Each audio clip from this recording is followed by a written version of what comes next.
मत क्षेत्र के एक गांव है गुंदूर।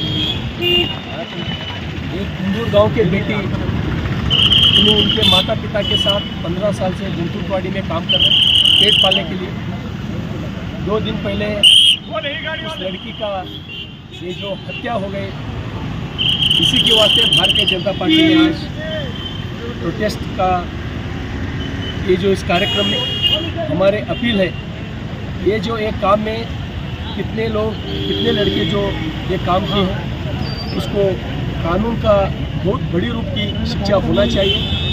और इसी के साथ साथ मैं खुद अभी 2 घंटे पहले मैं खुद जाके उसका घर को जाके 6 महीने के अंदर उसको मैं बहुत गरीब है, 3 शेड का घर है उसका, देखे तो शायद वो उनका परिस्थिति अगर देखे तो आंख से पानी आता, इतना गरीब लोग है, करके खाने वाला आज काम करे तो उसका पेट भरता नहीं था। इसलिए मैं उनको वो फैमिली के साथ मैं रहता हूँ। एक 6 महीने के अंदर उसको एक घर दिलाने का काम मैं कर रहा हूँ। उसी के साथ साथ उसका परिस्थिति देखे मेरी जेब से 1 लाख रुपए उसको दे के भी आया हूँ। और जो सरकार की जो सुविधा शेड्यूल ट्राइब रहने की वजह से उसको वो भी जो सुविधा है वो घर को पहुँचने का काम मैं करता हूँ। और नेक्स्ट वीक में ये जो विषय हो गए, ये दुर्घटना जो हो गए, ये होम मिनिस्टर के पास जाके और हमारे सीएम के पास जाके जो एक सरकारी नौकरी उस घर के लिए देना बोलकर हम अपील करते हैं। सर, सरकार विफल हो रही है, कुछ क्षेत्र के तो एमएलए आप हैं सर। एमएलए तो मैं हूँ, आप पूछिए पुलिस ऑफिसर्स को कौन ला रहे हैं? शरणु सलगर तो नहीं ला रहे। जो उधर मेरे सामने जो हारा है आदमी, उन्होंने पुलिस ऑफिसर को लाए। काम किसका है?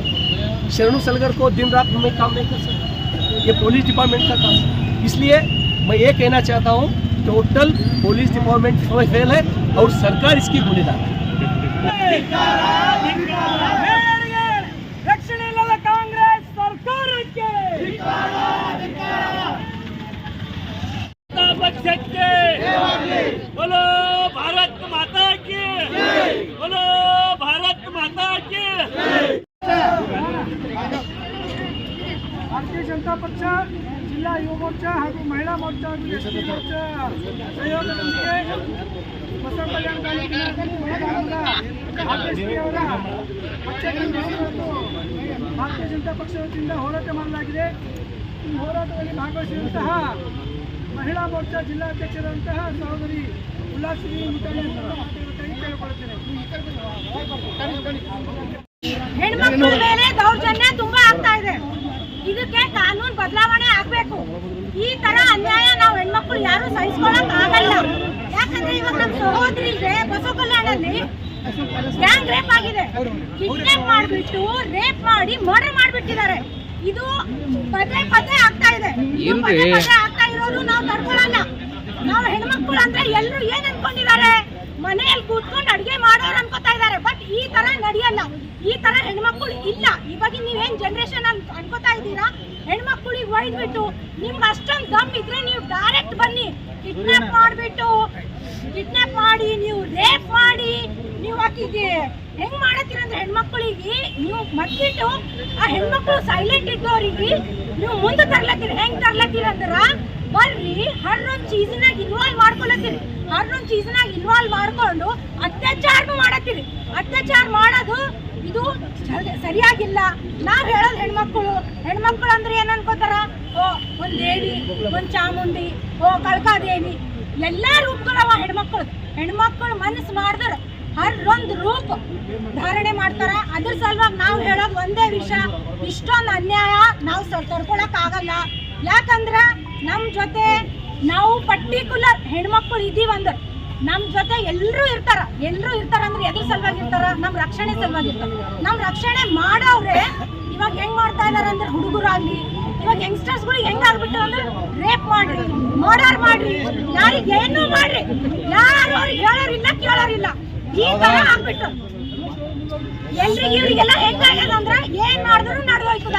ಬಟ್ ಈ ತರ ನಡೆಯಲ್ಲ। ಈ ತರ ಕಂಡೀಷನ್ಸ್ ನಾವ್ ಯಾಕೆ ಮಾಡ್ತಾ ಇದೀವಿ ಅಂದ್ರೆ ನಮ್ಗೆ ಏನ್ ಬೇಕು, ನಮ್ಗೆ ರಕ್ಷಣೆ ಬೇಕು। ಹೆಣ್ಮಕ್ಳಿಗೆ ರಕ್ಷಣೆ ಬೇಕಂದ್ರೆ ಏನ್ ಮಾಡ್ಬೇಕು ನಾವು ಇವಾಗ ನಮ್ದು ಏನಿರುತ್ತೆ ಅಲ್ವಾ, ಕಾನೂನನ್ನು ನಾವು ಬದಲಾವಣೆ ಮಾಡ್ಬೇಕು। ಕಾನೂನು ಬದಲಾವಣೆ ಹೆಂಗ್ ಮಾಡ್ಬೇಕಂದ್ರೆ 10 ಇಲ್ಲ 15 ದಿವಸ ಯಾರಿದ್ದಾರೆ, ಯಾರು ಮಾಡಿದ್ದಾರೆ ಅವ್ರಿಗೆ ಅರೆಸ್ಟ್ ಮಾಡಿ ಇಮಿಡಿಯೇಟ್ ಅವ್ರಿಗೆ ಆಕ್ಷನ್ ಏನು ತಗೋಬೇಕು. ಅವರೇ ಮಾಡಿದಾರೆ ಅಂತ ಗೊತ್ತಾಯ್ತಾ, ಅವರೇ ಮಾಡಿದಾರೆ ಅಂತ ನಮಗೆ ಗೊತ್ತಾದ್ಮೇಲೆ ನಾವು ಒಂದೇ ಕೆಲಸ ಮಾಡಬೇಕು, ಸರ್ಕಾರ ಒಂದೇ ಮಾಡಬೇಕು. ನಮ್ದೆಲ್ಲರೂ ಹೆಣ್ಮಕ್ಳ ಅಭಿಪ್ರಾಯ ಒಂದೇ ಇದೆ, ಏನಂದ್ರೆ ಅವ್ರಿಗೆ ಇಮಿಡಿಯೇಟ್ ಆಗಿ ಅವ್ರಿಗೆ ಫಾಸಿ ಸಜಾ ಕೊಡಬೇಕು. ನಮ್ದೆಲ್ಲ ಹೆಣ್ಮಕ್ಳದು ಇಂಟೆನ್ಷನ್ ಇದೇ ಇದೆ. ದಯವಿಟ್ಟು ಇದಕ್ಕೆ ಎಲ್ಲರೂ ಸಹಕಾರ ಮಾಡಿ. ನಾನು ಇದು ಹಂಬಲವಾಗಿ ರಿಕ್ವೆಸ್ಟ್ ಮಾಡ್ತಿರ್ತೀನಿ ನಿಮಗೆ. ಇಷ್ಟೊಂದು ಅತ್ಯಾಚಾರ ಆಗ್ತಾ ಇದೆ, ಯಾವ ಹೆಣ್ಮಕ್ಳ ಮೇಲೆ ಆಗಬಾರ್ದು. ಎಲ್ಲ ಹೆಣ್ಮಕ್ಳು ಒಂಥರ ಭಯ ಪಡ್ತಾ ಇದ್ದಾರೆ, ಮನೆಯಿಂದ ಆಚೆ ಬರ್ಬೇಕಂದ್ರೆ ಅವ್ರಿಗೆ ಭಯ ಆಗ್ತಾ ಇದೆ. ಎಲ್ಲೂ ಸೇಫ್ ಆಗಿಲ್ಲ ಹೆಣ್ಮಕ್ಳು. ಒಂದು ಹಾಸ್ಪಿಟಲ್ಗೆ ಹೋದ್ರೆ ಇವನ್ ಒಂದು ಡಾಕ್ಟರ್ದು ಕೂಡ ಆಯ್ತು ರೀಸೆಂಟ್ಲಿ ಕೋಲ್ಕತ್ತಾದಲ್ಲಿ. ನಿಮ್ಗೆಲ್ಲ ಗೊತ್ತಿರೋ ಪ್ರಕಾರ ಅದು ನಿಮಗೆ ಗೊತ್ತಿರೋ ಪ್ರಶ್ನೆನೇ ಇದೆ. ಅದು ಆದ್ಮೇಲೂ ಮತ್ತೆ ರೀಸೆಂಟ್ಲಿ ಇದು ನಮ್ಮ ಏರಿಯಾದಲ್ಲಿ ನಮ್ಮ ಸರೌಂಡಿಂಗ್ ಅಲ್ಲಿ ಒಂದು ಹೆಣ್ಣಿಗೆ 8-10 ಜನ ಕಿಡ್ನಾಪ್ ಮಾಡಿಬಿಟ್ಟು ಮರ್ಡರ್ ಮಾಡ್ತಾರೆ. ಅಂದ್ರೆ ಇದಕ್ಕೆ ಎಲ್ಲಿ ರಕ್ಷಣೆ ಇದೆ? ಹೆಣ್ಮಕ್ಳಿಗೆ ಎಲ್ಲೂ ರಕ್ಷಣೆ ಇಲ್ಲ. ದಯವಿಟ್ಟು ಎಲ್ಲರೂ ನಮಗೆ ಸಹಕಾರ ಮಾಡಿ. ನಾವು ಒಂದೇ ಕಂಡೀಷನ್ ನಮ್ಮ ಸರ್ಕಾರಕ್ಕೆ ಏನಂದ್ರೆ ಇಮಿಡಿಯೇಟ್ ಆಕ್ಷನ್ ತಗೊಂಡು ಇಮಿಡಿಯೇಟ್ ಅವ್ರಿಗೆ ಸಜಾ ಹೆಂಗ್ ಕೊಡ್ಬೇಕಂದ್ರೆ ಫಾಸಿ ಸಜಾ ಕೊಡ್ತಾರಲ್ಲ, ಇವಾಗ ಯಾರಿಗಾದ್ರೂ ಮರ್ಡರ್ ಮಾಡಿದ್ರೆ ಫಾಸಿ ಸಜಾ ಅಂತ ಡಿಕ್ಲೇರ್ ಮಾಡಿಬಿಟ್ಟಿದಾರಲ್ಲ, ಸೊ ಸೇಮ್ ಅದೇ ತರ ಇದಕ್ಕೂ ರೇಪಿಸ್ಟ್ಗಳು ಒಂದ್ಸಲ ಕಣ್ಣು ತೆರೆದು ನೋಡೋ ಟೈಮಲ್ಲಿ ಯಾವ್ದಾದ್ರು ಹೆಣ್ಣಿಗೆ ಕಣ್ಣು ತೆರೆದು ಅವ್ರು ಕೆಟ್ಟ ದೃಷ್ಟಿಯಿಂದ ನೋಡೋಕ್ಕಿಂತ ಮುಂಚೆ 100 ಸಲ ಯೋಚನೆ ಮಾಡ್ಬೇಕು. ಬೇಡಪ್ಪ, ಇದ್ರ ಮುಂದೆ ಇದು ಬಹಳ ದೊಡ್ಡ ಪರಿಣಾಮ ಅದ, ನಮ್ಮ ಲೈಫ್ ಇಲ್ಲಿಗೆ ಸ್ಟಾಪ್ ಅದ.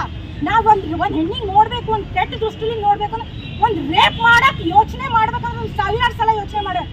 ಆ ರೇಪ್ ಹೆಂಗಂದ್ರೆ ಅವ್ರು ಏನ್ ಯೋಚನೆ ಮಾಡ್ಬೇಕು, ನಮ್ಮ ಲೈಫ್ ಇಲ್ಲಿಗೆ ಸ್ಟಾಪ್ ಅದ. ನಾವ್ ಈ ಕೆಟ್ಟ ದೃಷ್ಟಿಯಿಂದ ನಾವ್ ಯಾವ ಹೆಣ್ಮಕ್ಳಿಗೂ ಈ ತರ ನೋಡಬಾರ್ದು. ಇದು ನಮ್ಮ ಹೆಣ್ಮಕ್ಳು. ನಾವು ಒಂದು ಗಂಡಾಗ ಒಂದು ಹುಟ್ಟಾರ ಅಂದ್ರೆ ಮೀಡಿಯಾ ಅನ್ನೋರಿಗೆ ಮತ್ತೆ ಇಲ್ಲಿ ನಮ್ಮ ಬಂದಿದ್ದ ಹೆಣ್ಮಕ್ಳಿಗೆ ಎಲ್ರಿಗೂ ತುಂಬಾ ಹೃದಯಪೂರ್ವಕ ಧನ್ಯವಾದಗಳು.